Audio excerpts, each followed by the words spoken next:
My name is Diana Howansky Reilly. I wrote the book Scattered, the forced relocation of Poland's Ukrainian minority after World War II. And the book essentially focuses on Ukrainian-Polish relations and specifically focuses on two events. The 1944-46 Soviet population exchange, where the Ukrainian minority in Poland, a portion of it was to Soviet Ukraine. And then later on in 1947, the remaining Ukrainian minority in southeastern Poland was forcibly relocated through Akcja Wісла to northern and western Poland. And it tells the story through a family, two sisters and a brother, the Perte family. And you basically learn about the history through their experiences. And I'm happy to go into more detail. Well, it does open with a personal connection, a little bit of my background and how, as an American who'd never lived through any sort of war, I was shocked, frankly, as a child to learn that my entire family had been forced out of their homes and taken in boxcars and by train across the country and dumped into an area that they weren't familiar with. I sort of was shocked as a young child, and as I grew older, I studied history, I studied international affairs, and I became interested in researching the topic. I was a Fulbright scholar for 2 years, and I basically, with a backpack, traveled around Poland looking for individuals who had lived through this, and I interviewed them. Fast forward a couple years, I took those interviews as well as many interviews with my own family and turned it into this book. But my story is just in the prologue, essentially. The rest of the book focuses on the three main characters, Melania Perte, who was my maternal grandmother, Hania, her sister, and Petro, her brother. And each of them, although they were born in the village of Smerykowiec, in southeastern Poland. It's in the Lemko region, Lemkivshchyna. Even though they were all born there and the family had lived there for generations, they each experienced different fates, let's say, and what each of them experienced is sort of representative of these different periods, the Soviet population exchange, the Akcja Wісла, and then later my family immigrating to the United States. So you learn about the history by sort of following each of these characters and seeing what they lived through. Both my grandparents and my parents have been toughened through these experiences, and while they were very difficult to live through, they're survivors in the end. So my grandmother in particular, Melania Perte, was very willing to share her stories with me, which was helpful in terms of writing the books. She's since passed away, but in all of the interviews, her memory was so sharp, and so she was able to recall all of the events very easily, which allowed me to document her stories. And some of the reasons I know that when you're writing a book and relying on someone's memories, it can be a little bit tricky. But when I went to the archives to do some research, I would find basically quantitative information that corroborated, what she had told me. I mean, she would tell me about an attack on a village, and I could find the information in the archives afterwards. So I was pretty confident that everything that she was telling me was true, and she was remembering it properly. And I think she was just happy to share her story. Her husband, Dmytro, for years when I was growing up, didn't want to talk about it. He just wanted to put it behind him and move on. But as he got older and as he sort of was aware of his mortality, he was more willing to share his stories. So maybe it was more painful for him, or maybe he just wanted to put it out of his mind. I'm not sure. But even near the end of his life, he was willing to share his stories. About 500,000 Ukrainians were forcibly relocated to Soviet Ukraine during the 1944-1946 population exchange. And what I understand is that about 150,000 were left in Poland after this population exchange. And that's why Akcja Wisła took place. The Polish government, the Polish communist government, was left with this population that was next to the Ukrainian border, some of whom were very sympathetic to the Ukrainian partisans that were active, the UPA, the Ukrainian Insurgent Army.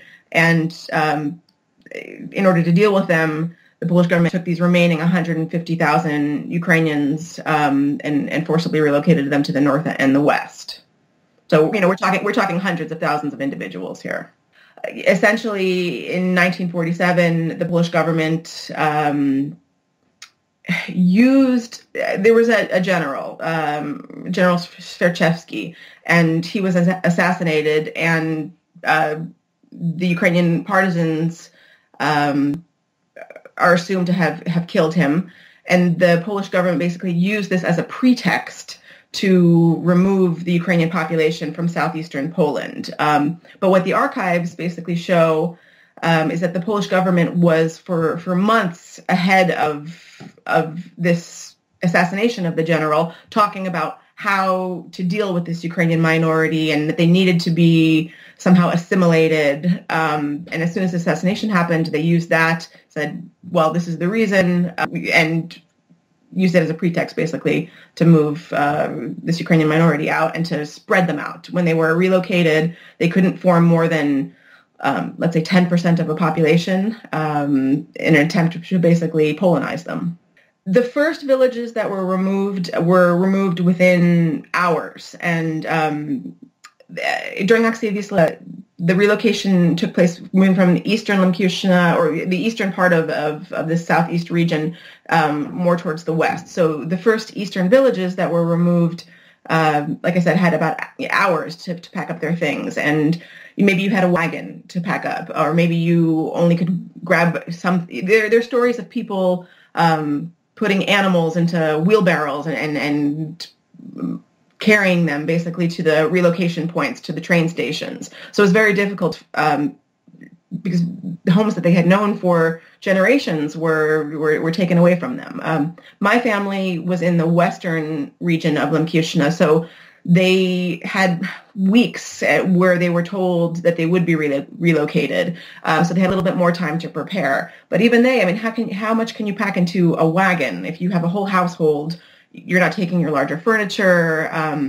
My grandmother had 2 small children at the time, and now as a mother who has 2 small children, it's to me incredible that she had to pack them up and was in a dirty boxcar for days with these 2 crying kids and given very little food, and then dumped into an area where, and we could talk more about it, but where they were dumped, it was former German territories, and the houses also had been removed of Germans, and so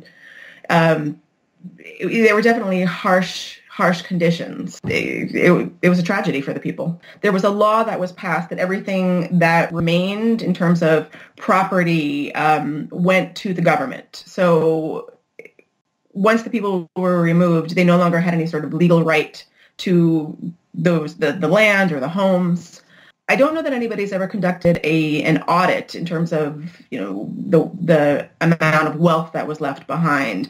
But not only, I think the worst part of this forced relocation was that communities were completely destroyed.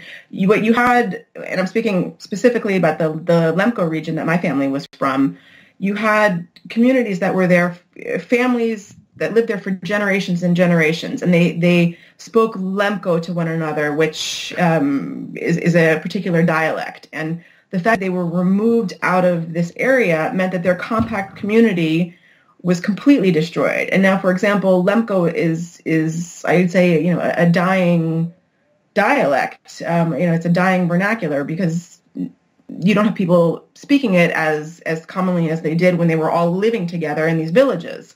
So the purpose of Akcja Wісла, which was to Polonize and to force assimilation upon these individuals, it very much was successful in terms of destroying their culture and destroying their communities. And I think that is the worst part of the entire event. There have been some people who have been petitioning to get their former homes back, and it's a very complicated process because since then, different individuals have moved into those homes. And now it's a debate over who owns them, the original individuals, the people who live there. In the book, I talk about how Hania Perte, my grandmother's sister, was able to get compensation. And I don't want to give too much away in case people are reading the book, but there's sort of a bittersweet end to it. where there is a certain amount of compensation that took place, but you can't really compensate for removing someone from their home, their community, destroying their families, and they'll never get back what they lost. The Polish government came out and the statements that have come out have basically talked about how the communist government of that period was responsible, and there have been some statements of regret that the communist government behaved in this way, but I think that it's sort of a can of worms, that the Polish government at this point doesn't want to get too involved with compensation, because then what happens? You've got Germans who were kicked out of Western Poland. Do they come back and they try to get their land back? It's very complicated, and I don't see on a large scale any kind of proper recompensation taking place. I mean, I would just generally say that talking to people about their stories was fascinating, and maybe particularly the stories of some individuals who went to the Jaworzno concentration camp as part of Akcja Wisła, individuals who were considered sympathetic to the Ukrainian nationalists were sent to a concentration camp in the town of Jaworzno, and my paternal grandfather was one of the individuals. People could be sent there just because they were accused of, being very pro-Ukrainian if you wore a Ukrainian shirt. So I think it was just shocking to learn that a concentration camp, and it even existed. Jaworzno was a filial of the Auschwitz concentration camp. So you had Auschwitz and the Holocaust taking place during World War II. Then after that took place, the Polish government basically used the buildings in Jaworzno and held Ukrainians sympathetic to the Ukrainian nationalists there. So the fact that sort of only a few years earlier atrocities were committed, and then the buildings were used again during Akcja Wisła was a bit jarring for me. Yeah, absolutely. I mean, these for the most part were people who lived in the mountains and had different levels of education, and maybe like my maternal grandfather just sort of wanted to put it behind them. So yeah, talking to them and pulling out the stories from them was important to me, and I don't know that what I had seen earlier was maybe some archival materials. I had seen some history books. I had seen some memoirs. But I wrote the book because I hadn't seen the history told in the way that I had wanted to tell it through this nonfiction narrative book. And hopefully it contributes to the literature that's out there, which I would agree needs to continue to be researched and developed. And there's a portion of Lemkos who feel that they're Ukrainian. And then there are a portion of Lemkos who don't, who feel that they're a separate nation, that they're Ukrainians and Poles and Russians and Lemkos. And over the years, looking back even before World War I, those two communities have clashed. So in terms of how they're looked on in Poland, there had been an attempt in Poland to sort of support the Lemkos who don't consider themselves Ukrainian when the period of Polish-Ukrainian relations was at its lowest. This is an area that's very hotly debated. I guess I would just say it depends sort of where your opinions lie, and it gets complicated. There are censuses that are done in Poland, but even those are somewhat inaccurate. Because of this time period, some people may not claim to be Lemko because they don't want to be maybe persecuted, because this assimilation was successful to a certain degree. Maybe some people aren't aware of their backgrounds. There's a huge diaspora out in the world, and I don't know that anybody's counting, how many Lemkos are there in the United States. Some Lemkos might just consider themselves Ukrainian. So I don't think that there's a proper number out there in the world today. Well, I would say that they considered the Ukrainian minority in Poland as something of a threat. And Akcja Wisła has done a lot of work in the archives and has in his books shown how even within the Polish government there was a debate about are Lemkos Ukrainian, and in the end they were considered part of this Ukrainian minority. despite the fact that some of these Lemkos maybe themselves didn't consider themselves Ukrainian. The government absolutely considered the Ukrainian minority a threat and wanted to remove it from this border with Soviet Ukraine, and that's documented within the archives. Yes, I researched in archives in Rzeszów, and I mean, I would say I generally had decent access to the archives, but I suppose it's hard to know what you don't know. When I would enter the archives and ask for the files on particular topics or names of people, I mean, I would be presented with files of information, but it's not like I had free reign in the archives and maybe there were files somewhere that just weren't given to me. So it's obviously hard for me to know. But, I was able, at least, I for example, could read reports from the Polish intelligence agencies and Secret Service who were watching the local population. And in the villages that I wanted to research, I could see what was written about them by these intelligence agencies. So that sort of information was useful to me in writing the narrative. So I had a certain amount of access, but how much in the grand scheme, I'm not quite sure. I think I started the book because I was aware of how the individuals who lived through it were passing away. And I was able to write the book in this window of time where there were still enough people who lived through it and could remember, who were adults when it took place. And I was old enough to be able to travel and to do research and to go into the archives. But I was aware that within years, these individuals would be passing away. Right now it's very hard to find anybody, for example, who was interned in Jaworzno concentration camp.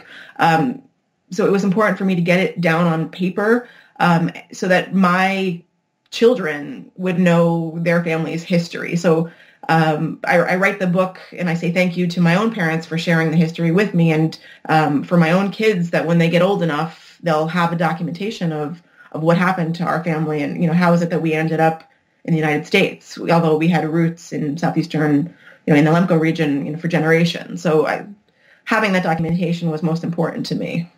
It was just recently translated into Ukrainian, and it was translated by the granddaughter of Petro Perte. She herself has a doctorate.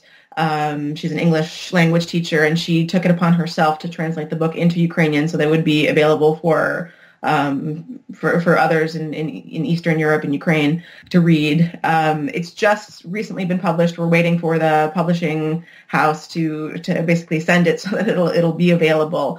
So information will be coming out soon about how those books are available in Ukrainian and the cost and all of that. So I hope to share that information soon.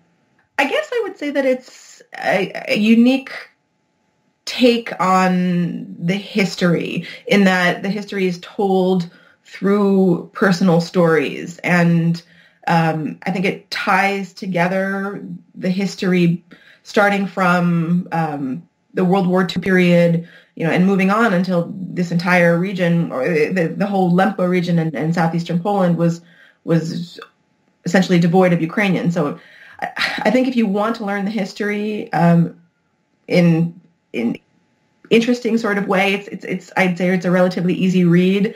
This is the right book for you. I hope that people will read it, and it's hard to say I hope they enjoy it, because it's a harsh topic, but I hope they find it interesting, and I'm eager to get feedback on it and to see what people think. Well, I have a background I studied journalism and I studied international affairs. So I approached the project with hopefully the eye of a journalist, and I was telling the stories through the words of the people who experienced them. I tried not to insert myself or my own feelings into that, and I tried to balance everything with factual material from the archives. So while there might be some subjectivity in there, in terms of the characters' opinions, I don't really insert my own opinions into it. And I was very conscious through the whole process of remaining objective and factual, even though the topic is about my family. In the late 1950s, there was a period of liberalization in Poland, and individuals were were allowed to move back. Only a small proportion of individuals moved back to that region. Maybe they felt, a lot of their homes had been destroyed, so it was difficult to move back. They would be moving back to poor conditions. This is where in the story my maternal grandfather decided that he no longer wanted to be a minority living in Poland, and he preferred to immigrate to the United States. So there is a small proportion of people who move back to the Lemko region. Lemko culture is promoted by, there are Lemko organizations, not only in Ukraine, but not only in Poland, but in Ukraine and Canada and the U.S., Serbia. So the culture, to the degree that we're able to promote it and maintain it, it still exists, and I hope will thrive moving forward. The Polish government, I think, is generally sympathetic to Lemkos at this point. Polish-Ukrainian relations over the past few years have been more positive than they were during World War II. So it's more of a high note at this point, despite the fact that many individuals still would want compensation, and there are many wrongs still to be righted, but it's definitely an improvement from that time period. What I would say is that you could definitely classify it as ethnic cleansing. The purpose was to remove these individuals and to destroy their culture, and that was successful. But there is a debate over whether it is genocide versus ethnic cleansing, and depending on, I don't think there's a definitive answer that's been stated by the United Nations or anyone else. It's still being debated.